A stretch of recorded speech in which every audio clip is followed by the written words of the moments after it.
السلام عليكم ورحمة الله وبركاته نحمده ونصلي على رسوله الكريم أما بعد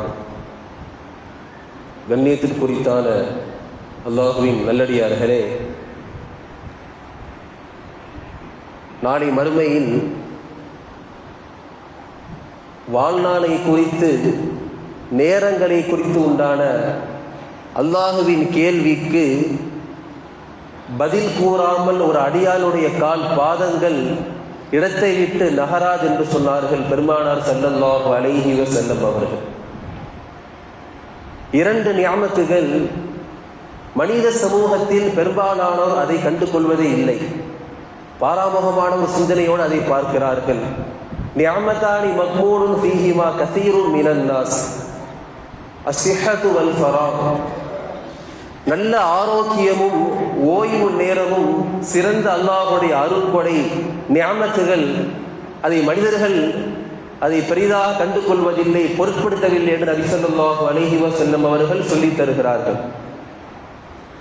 கால நேரங்கள் இருக்கிறதே, இப்படி ஒரு நேரம் வரும், ஒரு அமலை நாம் செய்கின்றோம் என்ற நினைக்கின்ற பொழுது நம்மிடத்திலே ஆரோக்கியம் இல்லாமல் போகும், அல்லது அமலை செய்ய வேண்டும் என்று நாம் நினைக்கின்ற பொழுது கால நேரங்கள் அமைந்திடாது.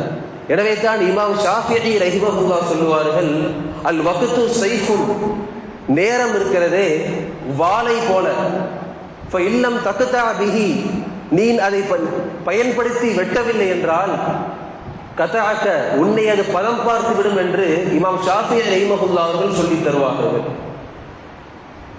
ஒரு கவிஞர் அழகாக இப்படி சொல்லுவார், காலம் வந்து கதவை தட்டும் என ஒருவர் காத்திருந்தார், காலம் வந்து கதவை தட்டியது, இவரோ காலமாகி போனார் என்று சொல்வார். ஒரு அமலை நாளை செய்து கொள்ளலாம் என்று நாம் தள்ளி போடுகின்ற பொழுது நம்முடைய அஜல் எப்பொழுது என்று நமக்கு பரிச்சயமானதல்ல. ஆகவே அதிலே நாம் கவனமாக செயல்பட வேண்டும். இமாம் ஹம்மாத் இப்னு சலமா என்ற ஒரு மிகப்பெரிய ஒரு மார்க்க மேதை முஹத்திஸ், ஒரு காலத்தில் வாழ்ந்த ஒரு மனிதருக்கு இப்படி ஒரு வித்தியாசமான ஒரு கேள்வி தோன்றியது. நாளை மரணித்து விடுவோம் என்று இருந்தால் இன்று என்ன அமல் செய்வது, அப்படி ஒரு சிறந்த அமல் என்ன இருக்கிறது என்று ஒவ்வொரு மார்க்க அறிஞரிடத்திலேயும் சென்று அவர் கேட்கிறார். ஒவ்வொருவரும் ஒவ்வொரு விதமாக சொல்கிறார்கள். நான் குர்ஆனை ஓதிக்கொண்டே இருப்பேன், நான் தொழுது கொண்டே இருப்பேன், நான் திக்ரிலேயே நான் மூழ்கி இருப்போம் என்று ஒவ்வொருவரும் ஒவ்வொரு விதமாக சொல்கிறார். இறுதியிலே ஹம்மாத் இப்னு சலமா என்ற இந்த மார்க்க மேதையிடத்திலே அவர் வந்து, நீங்கள் நாளை மரணித்து விடுவோம் என்று உங்களுக்கு தெரிந்தால் இன்று என்ன அமல் செய்வீர்கள் என்று கேட்ட பொழுது இமாம் அவர்கள் சொன்னார்கள், நேற்று என்ன அமல் செய்தேனோ அதைத்தான் நான் இன்றும் செய்வேன் என்று சொன்னார். இந்த பதில் அவருக்கு ஒரு வினோதமாக இருந்தது. மீண்டும் மீண்டும் இதே கேள்வியை கேட்டுக்கொண்டே இருக்கிறார். நாளை மரணித்தால் இன்று என்ன அமல் செய்வீர்கள் நீங்கள் என்று. இமாம் அவர்கள் சொன்னார்கள், நான் ஒவ்வொரு நாளையும் நாளை மரணித்து விடுவேன் என்று தான் நான் கழித்துக் கொண்டே இருக்கிறேன் என்று சொன்னார்கள். அல்லாஹ் அக்பர். இமாம் அவர்கள் ஒவ்வொரு நாளையும் நாளை நாம் மரணித்து விடுவோம் என்று தான் ஒவ்வொரு நாளையும் அவர் பகல் பொழுதை பங்கீடு செய்தவர்கள், அமல்களிலே அவர்கள் கழிப்பார்கள் என்று வரலாற்றிலே நாம் பார்க்கிறோம். இமாம் ஹம்மாத் இப்னு சலமா அவர்கள் மிகப்பெரிய ஒரு ஹதீஸ்களை உண்டு திரட்டக்கூடிய ஒரு பெரிய மேதை. இமாம் இப்னு உமர் ரலியல்லாஹு அன்ஹு அவர்கள், உமர் ரலியல்லாஹு அன்ஹுடைய மகனார், ஒரு பயணத்திலே சென்று கொண்டிருக்கின்ற பொழுது தோழர்களோடு சில மண்டரைகளை பார்த்துவிட்டு உடனே அவர்கள் அங்கு இறங்கி ஒளி செய்துவிட்டு 2 ரக்அத்துகள் தொழுகிறார்கள். அது தொழக்கூடிய நேரமும் அல்ல. இந்த பயண நேரத்திலே ஏன் அவர்கள் இமாம் இப்படி செய்கிறார் என்று உடனிருந்தவர்களுக்கு ஒரு சந்தேகம்.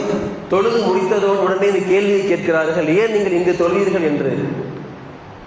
இப்னு உமர் ரலியல்லாஹு அன்ஹு அவர்கள் சொல்கிறார்கள், கபரிலே ஒவ்வொரு ஜனாசாவும் ஒவ்வொரு மையத்தும் உலகத்தில் 2 ரக்அத் தொழக்கூடிய அளவிற்கு எனக்கு நேரம் கிடைக்காதா என்று ஏங்கிக் கொண்டிருக்கிறது.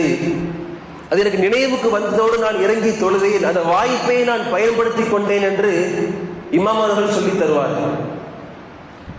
ஆகவே அல்லாஹ் குர்ஆனிலே வசனத்தை வைத்திருப்பான், வல் அஸ்ர் இன்னல் இன்சான லஃபீ குஸ்ர். காலத்தின் மீது சத்தியமாக. அல்லாஹ்வே ஒரு வஸ்துவின் மீது சத்தியம் செய்கிறான் என்றால் அது எவ்வளவு உன்னதமான ஒன்றாக இருக்கும். மனிதன் வாழ்வியலில் நஷ்டவாளியாக இருக்கிறான் என்று அல்லாஹ் ரப்பல் ஆலமீன் சொல்லி தருவான். இல்லல்லதீன ஆமனு அமிலுஸ் ஸாலிஹாத். எவர் தன்னுடைய வாழ்நாளை அமலை சாலிஹா நற்காரியங்களால் அலங்கரித்துக் கொண்டிருக்கிறார்களோ அவர்களை தவிர. அப்படி என்றால் அல்லாஹ் அந்த கூட்டத்தில் நம்மை சேர்த்திட வேண்டும். இந்த சூரா 2 வரி மட்டும்தான் இருக்கும். ஏன் காலத்தை குறித்து அல்லாஹ் பேசியதால் தெரியவில்லை. 2 நேரம் பேசிக்கொண்டே இருந்தால் நேரம் வீணாகிவிடும் என்று கருதி 2 வரியில் அல்லாஹ் அந்த சூறாவை முடித்து விட்டான்.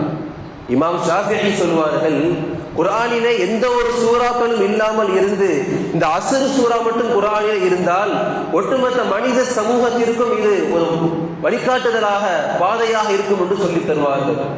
ஆகவே கண்ணியத்திற்குரித்தான அல்லாஹ் நல்லடியார்களே, நேர காலங்களை அதன் முக்கியத்துவத்தை அறிந்து நாம் செயல்படுத்த வேண்டும்.